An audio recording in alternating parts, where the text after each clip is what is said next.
Michigan in 2003 and moved to Woodstock in 2012. During COVID, it went online as a Zoom retreat, and in 2022, it became a hybrid retreat, as it is this year. Participants have come from as far away as St. Thomas, Virgin Islands, U.S. Virgin Islands, Arkansas, Utah, and Chicago. This year's Woodstock Library reading presents writers from the Hudson Valley and the southern tier of New York. The first of them is Leslie Gerber, me. I was born in Brooklyn in 1943. I earned a BA in creative writing from Brooklyn College. I've lived in or near Woodstock since 1970. My books are Lies of the Poets, The Edge of Sleep, and Losing Tara.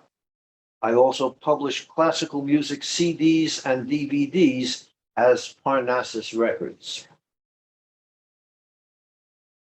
I'm going to start with two poems on the subject of gratitude, the first of which is my first big sale in current issue of Rattle magazine. Neglect. Already, still morning, I have fed someone helpless and attended to the needs of a dog. But as I walked my little hobbling walk with her, I failed to worship the sky. As I ate precious cheese, I forgot to thank the cows, farmers, microbes who made it. The generous world grants me bounty beyond measure every day, yet I spend my time regretting my losses. A ship with its paint cracking, neglecting to thank the ocean for its buoyancy. Breakfast Mozart on the $19 Chinese boombox. In the sunny Mozart-filled kitchen, I eat cereal cooked for half an hour with apple juice, ginger, chopped dates, drink oolong tea, and study silver beads on my wife's neck. 10 years ago, in a recording studio in Holland, musicians gathered their lifetimes of study and practice to play an early Mozart symphony I don't even recognize. With such intensity and love, it touches me, even though it's just breakfast music in clear but limited sound from this odd-shaped metal box with its grills and push buttons, built into usefulness by workers I will never get to meet, who could not even understand my thanks. Now, these poems are ones that we have worked on together over the past 3 days at the beginning of the retreat, including this morning. Immortality. That's what I expect as my reward for all the good deeds I've done. Although the slim barmaid insists this is my last round because it's time for each of us to go home. If I really wanted to, I could get that barmaid to come home with me so I could show her a good time. Her boss, who pretends to be a pal of mine, would not be happy to hear one of his employees shutting down sales like a dam worker closing a sluice. Besides being the superhero I was, there's no fear that I'm about to stagger outside, start my car, and pass out with my foot on the gas, the engine running until it explodes and tries to burn me. Hell, what need have I of a car? I can always run through the streets at the speed of sound if I'm not too drunk. Maybe even fly. I don't know. I haven't tried that one for a while. Menu. It's a harder menu to eat tonight. Snail and fishbone and rhinestone chowder, but consumption is our only concern. Squeeze a little lemon into it. Too much taste would spoil the point. I get these recipes almost every day from the New York Times, along with the latest deaths in Ukraine and the discoveries of unknown Beatles tracks. Compilations of the indigestible. Oh, this one we didn't work on today, but I mentioned it. Retronym. Quote, a term consisting of a noun and a modifier which specifies the original meaning of the noun. Film camera is a retronym. Merriam-Webster. I'm a mono record in the age of Pandora, a tied-down landline yearning for cell phone freedom. My analog actions are a scripted series filmed in black and white and spread by artificial satellite to broadcast TV transmitters, the sparse audience calculated in real numbers. I still sign my wet signature on letters sent by snail mail. I've graduated from a two-parent family right into a straight marriage where we wash with bar soap, drink regular coffee made with tap water and flavored with dairy milk and real sugar, eat corn on the cob, buy them all in a brick and mortar store. How to escape from this conventional life? Slit my throat with a straight razor? Die in ground warfare like World War I?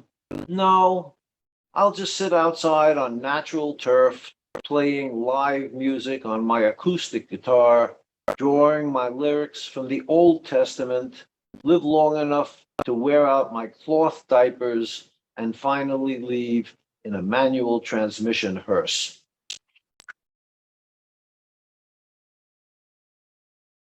His drunken face.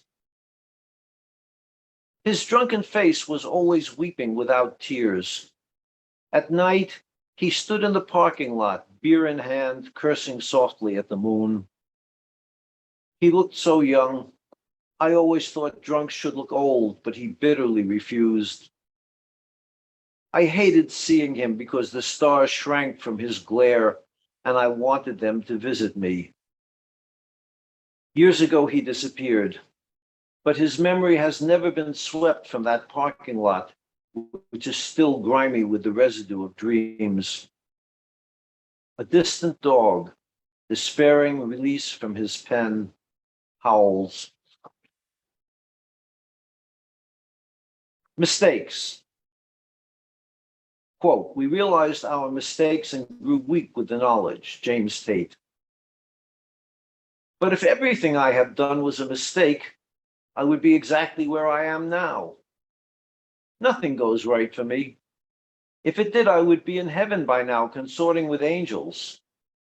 Instead, I speak every day with a mailman who is no better than I am.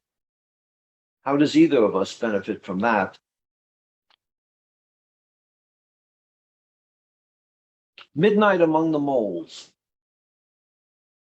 Tonight, the moon is as thin as a slice of pie at the diet diner. The moles like to dance only when they can cast deep shadows. Those were the nights I filmed them for the midnight shows at St. Mark's Place. The moles thrive in carnival atmosphere, whole families frolicking in celebrations of disorder under the full moon. Tonight, I might as well have stayed in bed. That's how it is with my life. Few pleasant surprises. How much better it would be if I could tango with the moles.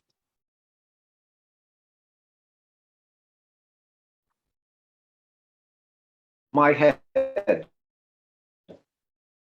Quote, my head is a giant pumpkin with 1,000 legs, James Tate. My head is supposed to be keeping me safe from danger, but instead it is drifting off into the miasma of local politics. It just can't seem to cope with the responsibilities it has been shouldering for all these years we have been stablemates. I don't wonder where it is going or what it is supposed to be doing. Our connection should keep me up to date on all these factors. And when it doesn't, which is most of the time, I don't dare admit it. After all, I have a reputation to maintain as a sober, productive, self-aware member of the human race.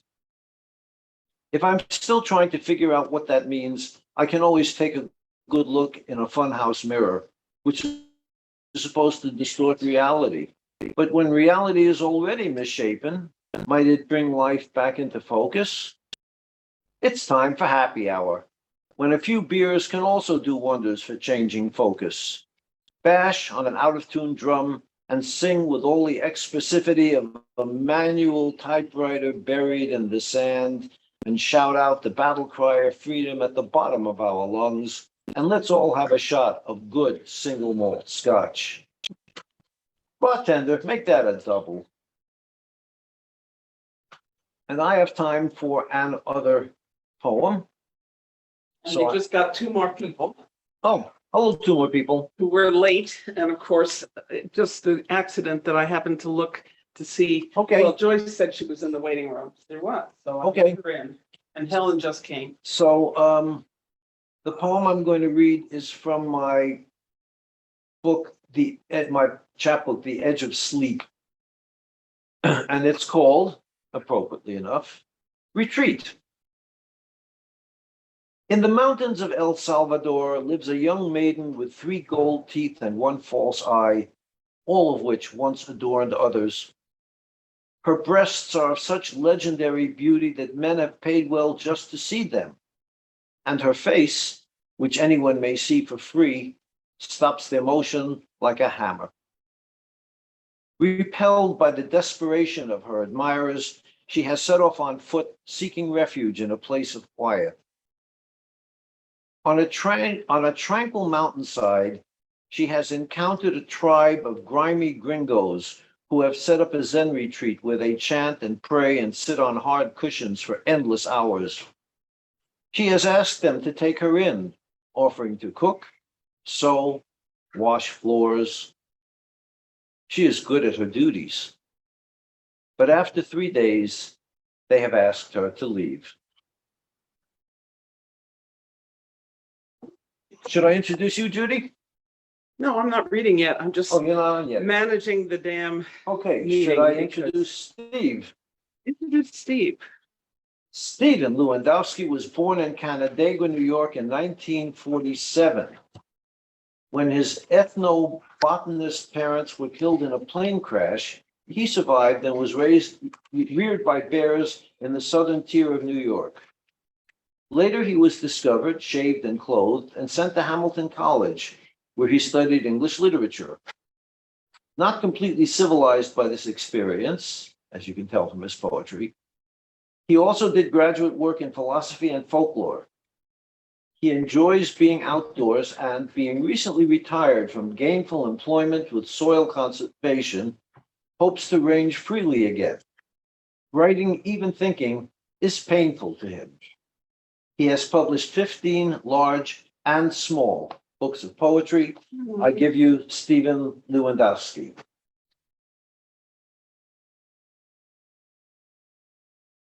Thank you, Leslie.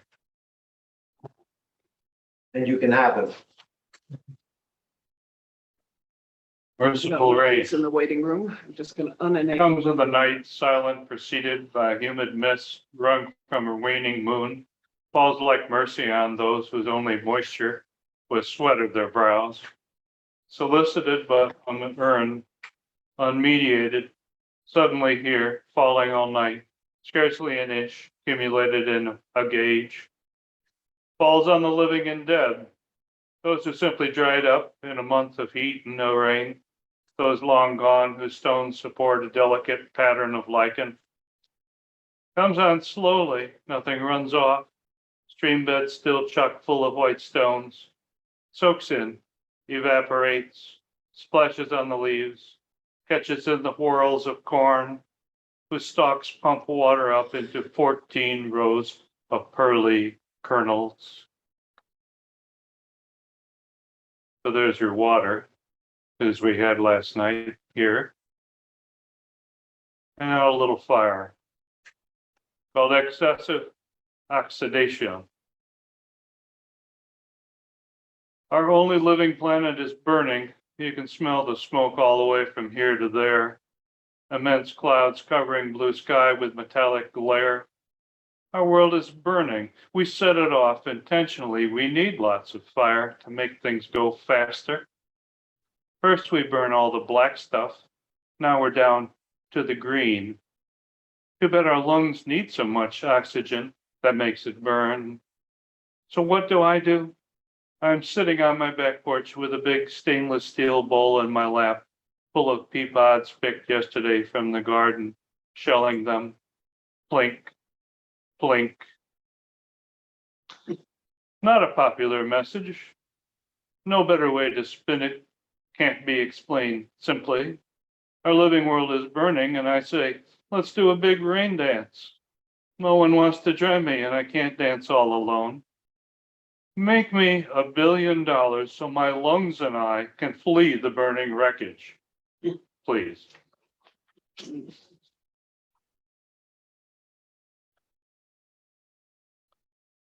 How I became a shaman is a epigraph by Deuce Bowen, Seneca, author of several books of supernatural stories from the Seneca. He says, the reason I have written this manuscript is simply for the purpose of writing it. I am a Seneca Indian. I want to say this. Usually when an Indian pens any item, there seems to be an automatic feeling that he or she is attempting to make a cultural statement, a racial statement, or a statement to preserve a certain item. I'm not making any such claim. I simply want to share some tales of the supernatural with whoever will read them. However, I do feel there is a uniqueness in the fact that the stories compiled in this brief collection are entirely Indian, told by Indians to Indians. They are not cultural. They are not sacred. They are simply stories. I write solely from my feelings and experiences. So that's Deuce Bowen, long gone now, unfortunately. This is from me. An old friend calls me on a bright sunny morning, 10 a.m., not a cloud in the sky. We have some small talk before she gets down to cases. She asks if I know of anyone who can help her with a problem. You see, she has had trouble with her neighbors over 4 white cedars growing close to their property line. The neighbors want them moved or cut down. She has seen something coming from these trees, a blue ball of light which she believes has caused her to injure her back and gave her cancer, which she fought off with a doctor and surgeon. Do I know a Native American healer or spiritualist or seer or witch? I asked. No, not a witch, but anyone who can help her. This thing was put on her years ago by a Cherokee spirit healer, a woman who didn't like her, and since has died and can't be asked to take it off. She says, I need someone to take it off. All I can describe is a hovering blue light. When any harm comes to these trees in my garden, I am also hurt. I say I know no one willing to help her, whether an Indian or not. Not Porter? She asks. No, definitely not Porter. Porter is a Bear Clan Seneca Longhouse faith keeper and has no truck in these matters with either white folks or Cherokee witches. What can I do? She asks. And I say, you must find out what this light wants and let it have what it wants. It's coming to you for help in getting something. But I don't know what it wants, she says. You have to find out. How would I do that? She must get some tobacco to burn and pray to whatever she prays to for help. I can't tell her who to pray to because I've never known. But it can't do any harm. Don't talk to others about what's troubling you. That could hurt you even more. But I don't have any tobacco, do you? You can get the tobacco for yourself. No, someone has to give me the tobacco. Who are you talking to? Back home, I get out my jar of tobacco. Bought a long time ago, when after a poetry reading near Salamanca, I was paid $75. I stopped for gas at a smoke shop where they had a bushy face mask hanging up for sale for $75. I bought it, a tank of gas, and a pouch of tobacco to feed it. I've been told since by people who know better that since I am in no way an Indian, I have no right to own a bushy face. But I do, and feed it tobacco. Mhm. I give her tobacco in an old bugle can. blue with a bugler in black on the label. I give her a small packet of shreds and chips riven from a lightning struck poplar so she can lay out the fragments in her doorways and on her windowsills and pray. Can't do any harm.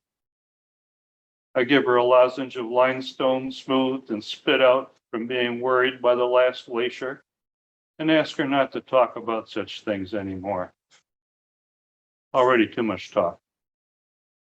I inspect the 4 white cedar trees and say, don't allow them to be cut.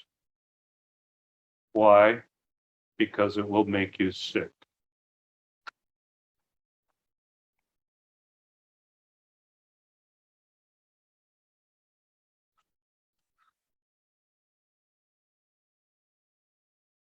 This is from a song originally written and performed by Sleepy John Estes in 1937. It was also performed on Low Country Blues by Greg Allman on the CD. Oh, I never will forget that floating bridge.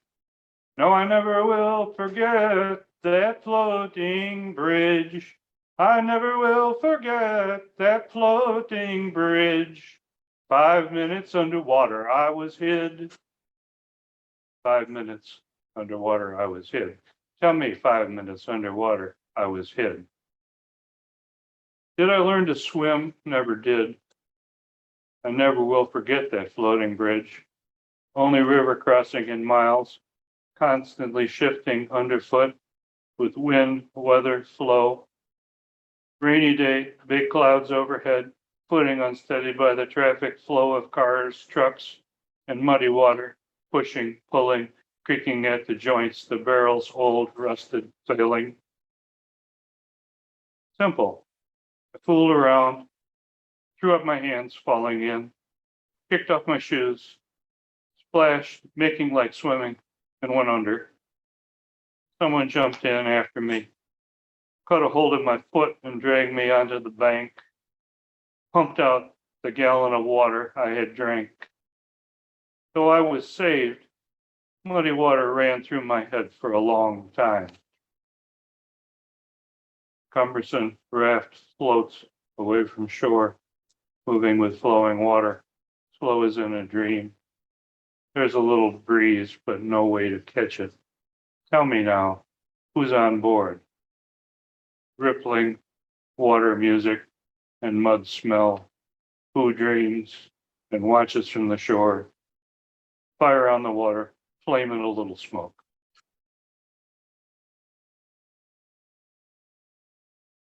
So, all right, now we find out our world's on fire in various ways. Here's another. This is dedicated to the memory of Win Bruce, who on Earth Day in 2022 burned himself to death on the steps of the Supreme Court of the United States.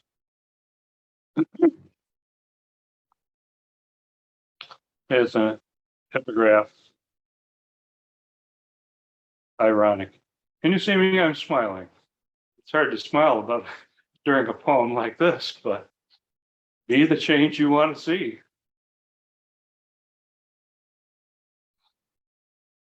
I now remember how I want to be remembered. I fell into a burning ring of fire.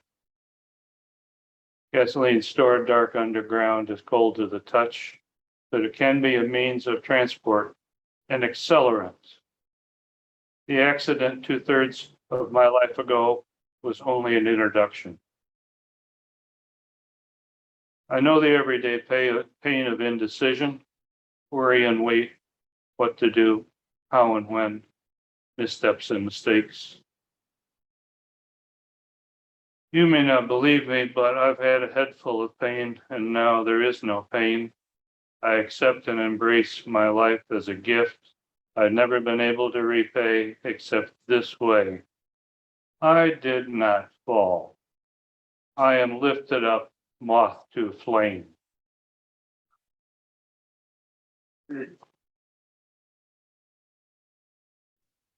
My friend Bill Pruitt, I issued a challenge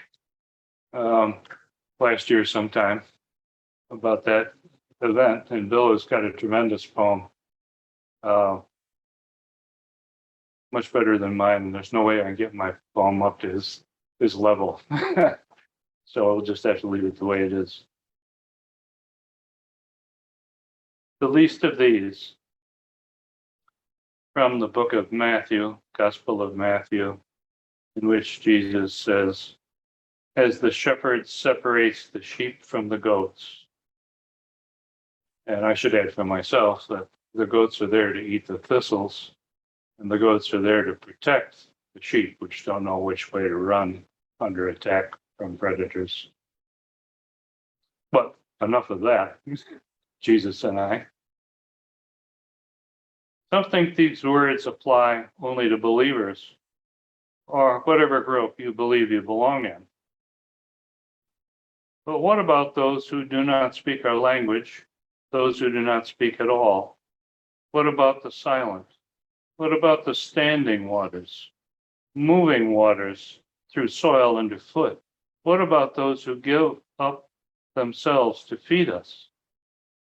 What about the hills? Do you believe they don't feel the trees on their backs? What about the stones buried or standing on which we build? Are we the only ones who suffer hunger, thirst? What does the root know that we can't?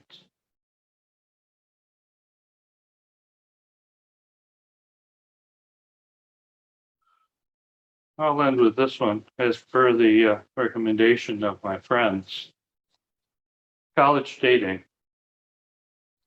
Buttoning my jacket against the light snow after an afternoon of heavy drinking, I fall down the broad stone steps of the Link Lane house onto Main Street. The Christmas lights are on. There may have been women involved. Thank you.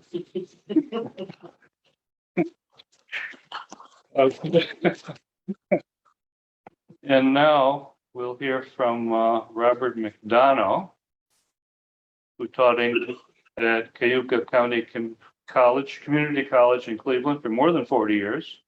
Now lives in the Finger Lakes region, the lower Finger Lakes region. No, that's the middle Finger Lakes region near Cayuga Lake.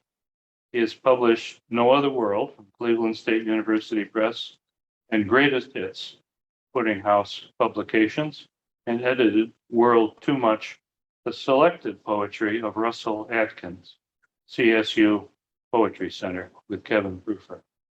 Robert McDonough. There's somebody named Patricia McDonough on my list. Good. We have two people who are not members, three, because Dorothy and Marcus logged in, so who are not members of the group. So we have a real audience.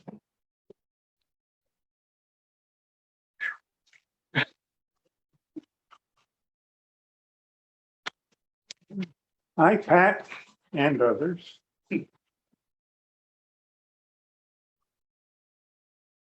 Cuyahoga Community College, otherwise it sounds like I'm somewhere near Ithaca.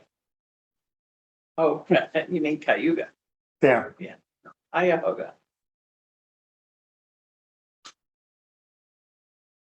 Poem with a modest title, God. Sunlight glints of everything it can reach and cuts sharp shadows where it can't. Even the few clouds seem carved. In this binary world, everything is what it is and everything else is not. I'm trying to polish our 4 acres, trundling around the riding mower's tightening spiral, trying to be happy. Our neighbors will be happy I'm mowing our lawn.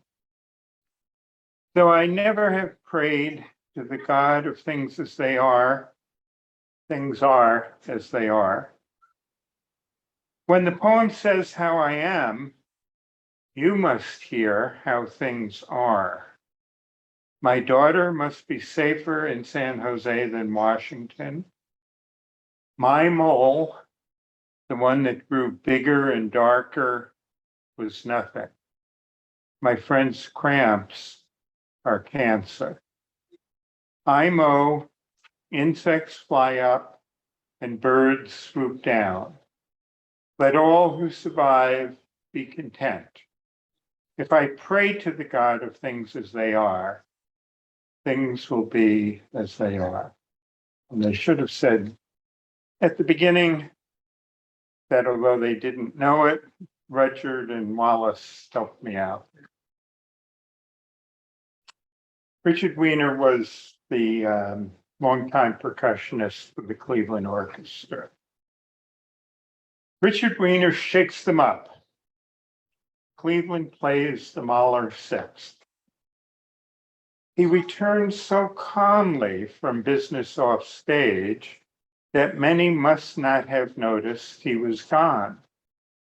He is the man. He still has major noise to make. But Mahler wanted cowbells like the last earthly sounds heard from the valley far below by the departing spirit on the mountaintop.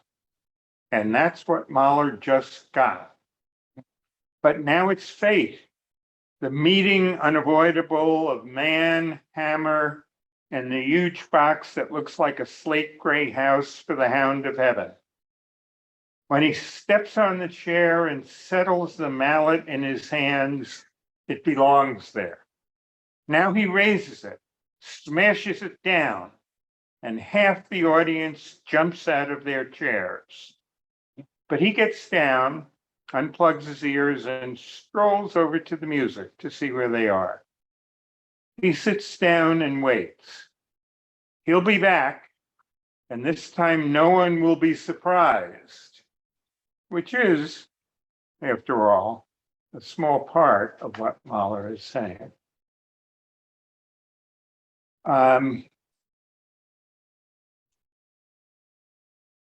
I guess I can just read this. I don't think it needs much explanation. Honors student. He was probably around 30, and he didn't mind telling you how he'd gotten where he was. He said he'd never been bitter, just thought when he woke up in the hospital, okay, now what? The wheelchair for life and starting college. What had he learned? When you're drunk with your brother and he's waving a gun, never ask, so what are you going to do? Shoot me?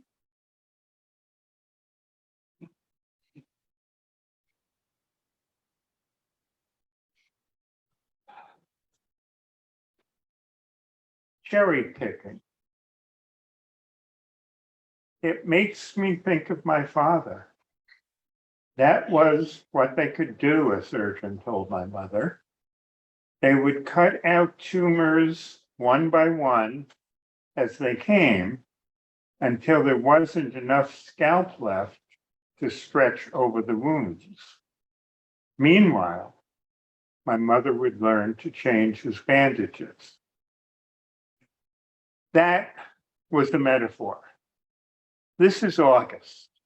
Dogs flattened by heat, sweat running back down our upstretched arms. We tell ourselves we're picking cherry pies. She up on the step ladder, reaching a little wobbly, but probably thinking she'd make a lighter fall of it. I below, holding the bucket up and working the lower branches with my other hand. The dogs drift around our feet, squirting a casual mark from time to time. The cherries, wild and small, elude us like the right word, she says wonderfully. And now I'm picking a poem too. That's poetry for you. Tumors aren't cherries, which aren't words, but not so fast. Dogs know what's what and claim what they get to. Good for them. We have to live between what and not, cherries in hand, looking for death and pies.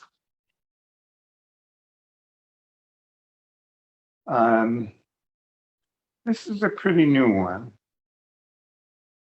And it's as completely accurate as I could make it. Drive-through ATM. The driver of the car in front of me is punching so many numbers and taking so much time that I really could get angry, except that a while ago I decided I'd only allow myself important anger. The sun is shining. I've got a good book coming through the Bluetooth. It's okay. Then the driver gets out of her car and walks toward me. She's got fashion slashes on the thighs of her jeans and a ring on her upper lip. A clip or piercing? What does she want from me? Money? She's at an ATM. I decided I can give $10 or $20 if I don't have a 10, but that's it. But that's not it. Would you pull my card out? She waves a hand. Extensions, 2 inches long on every fingernail. Sure. I get out and follow her, and the ATM is bonging by now. So I pull the card out fast, hand it to her, and make a step to leave. No, she says, that was the balance inquiry. I need the card to make a withdrawal. She pushes it and begins punching numbers with knuckles. And I make a show of turning away, staring into the distance, as I would standing at the middle urinal with guys on either side of me. She gets her money. I get the card for her. She thanks me and drives off. Maybe I walk back to my car looking like a guy who has a story, because the guy in the car behind me, we've got a line now, rolls down his window, asks what's going on. I tell him. He laughs and shakes his head. I drive to the ATM, get my cash fast, drive away. Don't you love America?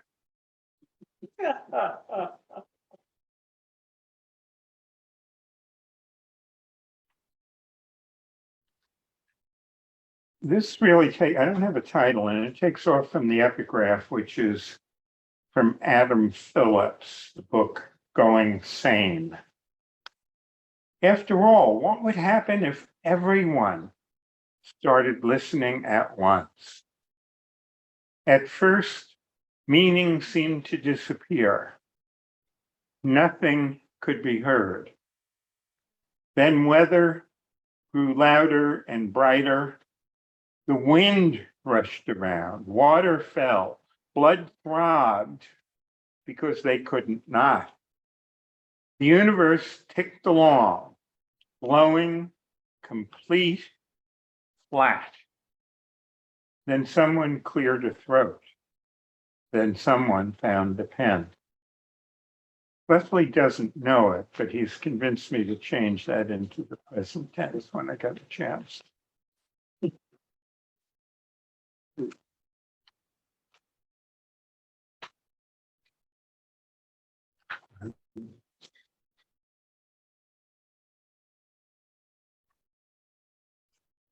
I think the title of this will read into the first line. So it's, she always knows the worst that can happen and tells me. Sometimes I do something else, and sometimes I have the best reason to keep going. Gotta. This time she said, if you try to install a window AC when it's dark outside, every insect in the county will fly in. But it's 8:30, early July, western half of the time zone. We say our love, hang up. I work quickly, finish with dusk, not dark outside. Later, in bed, I turn out the light lie back, and there are fleeting, flashing lights crisscrossing below the ceiling. First fireflies? A waking dream? I close my eyes and sleep.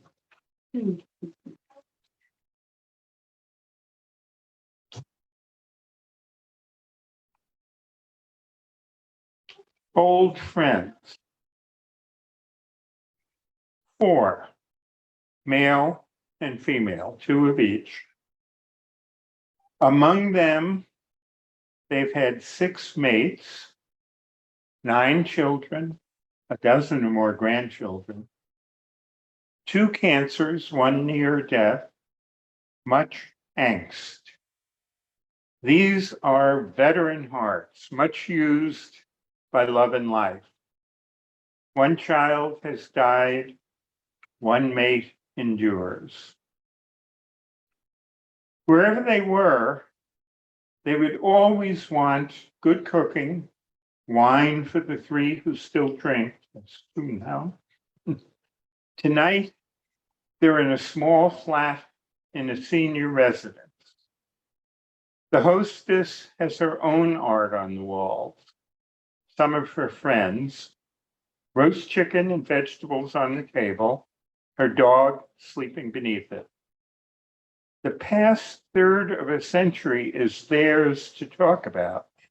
The future, theirs to hope for continuation. The building management forbids any open flame, but tonight in here, there is a feeling of warmth gathered around, of hearth.